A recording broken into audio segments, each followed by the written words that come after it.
या फिर कहीं रुपया पैसा अटक गया हो, नहीं निकल रहा हो, किसी व्यक्ति से कोई काम करवाना है, वो काम नहीं कर रहा, कोई फाइल आगे नहीं बढ़ रही है, कोई कार्य अटक रहा है, तो एक जल के पात्र में जल भरकर 5 बेलपत्री शिव जी को समर्पित कर कुंदकेश्वर महादेव का नाम लेकर एक सफेद पुष्प बेलपत्री के ऊपर जो शिव जी को चढ़ाई है उस पर समर्पित कर जल जो लेकर गए हो, अपनी उस कामना को कर कि मेरा ये कार्य अटक रहा है, ये कार्य नहीं हो रहा, कुंदकेश्वर महादेव का नाम लेकर धीरे धीरे जल की धार चढ़ाइए। और एक बात हमेशा याद रखना, फिर निवेदन कर रहे हैं, अच्छे से समझ लेना, शंकर जी पर जब जल चढ़ता है, शिव जी का जब अभिषेक होता है, शंकर जी पर जब जल चढ़ाया जाता है, दूध चढ़ाओ, जल चढ़ाओ, कुछ भी चढ़ाओ, पर एक बात का स्मरण अपने जीवन में होना कि इतने ऊपर से मत चढ़ाना कि जल चढ़े और छींटे आपके ऊपर।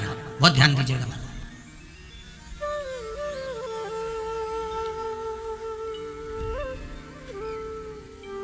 यहाँ तक वर्णन करा गया है कि शंकर जी का जल चढ़ा हुआ जहां से बहकर जाता है ना, उसको लांगा तक नहीं जाता है। ये लांगते हैं क्या?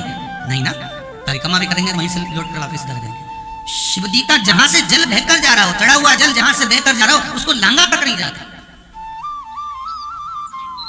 और कई लोग बड़े बड़े आनंद में शंकर जी पे इतनी ऊपर से जल चढ़ाएंगे तो वो छींटे पूरे अपने ऊपर आना चाहिए, शरीर पर आना चाहिए। नहीं, उसका दोष है, माना उसका दोष है।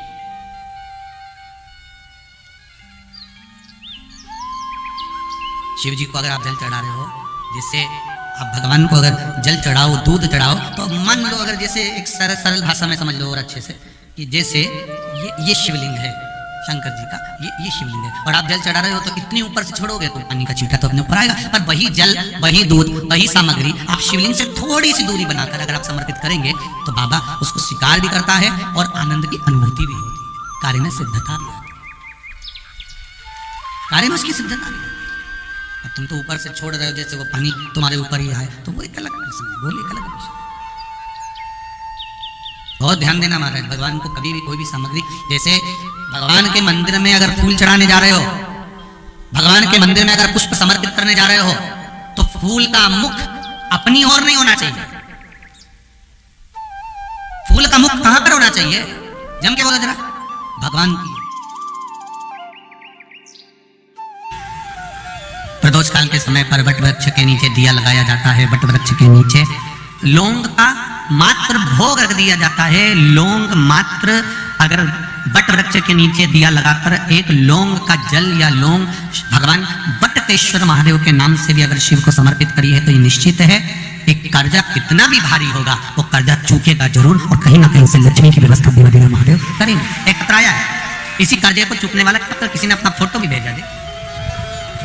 बेलपत्र के पेड़ के नीचे निवास करते हैं, और रविवार की प्रदोष जो काम दुनिया में कोई नहीं कर सकता वो फल की दाखी थी, रविवार की प्रदोष करा रही थी महाराज।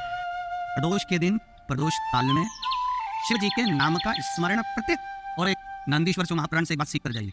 अगर आपको लग रहा है कि दुख समाप्ति नहीं हो रहा है, एक बीमारी से उठे दूसरी बीमारी में लगते, कोई दुखा गया, फिर कोई दुखा गया, फिर कोई तकलीफ आ गई, फिर कोई तकलीफ आ गई, बार बार आपको लग रहा है कि दुख पीछा ही नहीं छोड़ रहा, तो नंदीश्वर शिव महापुराण की कथा आपको कह रही है प्रदोष के दिन, प्रदोष काल में 2 जगह दिए लगाना प्रारंभ कर दो। पहला बेलपत्री के वृक्ष के नीचे पहला दिया प्रदोष काल में, प्रदोष के दिन बेलपत्री के वृक्ष के नीचे, और दूसरा दिया अपने दरवाजे की चौखट के बाहर, मतलब अपन बाहर खड़े होंगे, अंदर की ओर दिया बेलपत्र के नीचे देव महादेव से प्रार्थना कर रहा है, हे शिव शंकर, हे गौरी शंकर, हे शिव, आज प्रदोष का दिन, प्रदोष काल में आप भ्रमण के लिए निकलोगे, नंदीश्वर के साथ में ऐसी कृपा करना, आपके लिए मैंने द्वार सजाया है, भोलेनाथ आपकी दृष्टि मेरी चौखट पर भी कर देना, मेरी जिंदगी सवर जा। इसलिए 2 दिए स्मरण, जिस दिए को आप लगाओगे प्रदोष के दिन, प्रदोष काल में, एक दिया बेलपत्री के वृक्ष के नीचे लगाया है, और दूसरा दिया जब आप घर में प्रवेश करोगे तो राइट हैंड पर भी लगाए, राइट हैंड पर। बहुत बहुत साधुवाद आप। तो 2 जगह दीप, पहला कहाँ लगाएंगे? जम के बोलो जरा, बेलपत्री के वृक्ष के नीचे। अब बेलपत्री के वृक्ष को भी समझना, कौन सा वृक्ष होना चाहिए? जो आप खड़े हो, दोनों हाथ ऊपर हो, उस हाथ तक भी उसकी पत्ती को स्पर्श ना हो पाए, मतलब उसकी छाया हमारे पूरे शरीर पर पड़े, तो बेलपत्री के वृक्ष की मूलता का आनंद है। जो छोटे बेलपत्री के वृक्ष होते हैं, छोटे छोटे जो पौधे होते हैं बेलपत्री के, इनको डालकर, खाद डालकर सिंचित करो, बड़ा करो, उनको पोषित कर कर बड़ा कर कर कहीं अच्छी जगह उनको लगाओ। ये नहीं कि छोटी बेलपत्री के पत्ते तोड़ लो या छोटे से पौधे के पत्ते तोड़ लो, वो श्रेष्ठता नहीं है। शिव पुराण कहती है वृक्ष वो होना चाहिए जिसकी छाया हमारे ऊपर है। बाकी क्या आपके घर में आप बेलपत्री का पौधा लगाते हो, उसको बड़ा करो, बड़ा करने के बाद उसको कहीं अच्छी जगह पर लगाओ जिससे वो बेलपत्री का पौधा बड़ा हो जाए। बड़ा हो जाएगा, हम है नहीं है, कम से कम वो पौधा रहेगा, वृक्ष बनेगा, वृक्ष बनेगा तो उसकी पत्तियां टूट कर हमारे ऊपर चढ़ेगी तो हमारा कल्याण अपने आप। खाली ना जाता कोई खाली ना जाता कोई दर से तुम्हारे, मैं भी खड़ी हूँ बाहे बरसा, मैं भी खड़ा हूँ नंदी बाहे बरसा।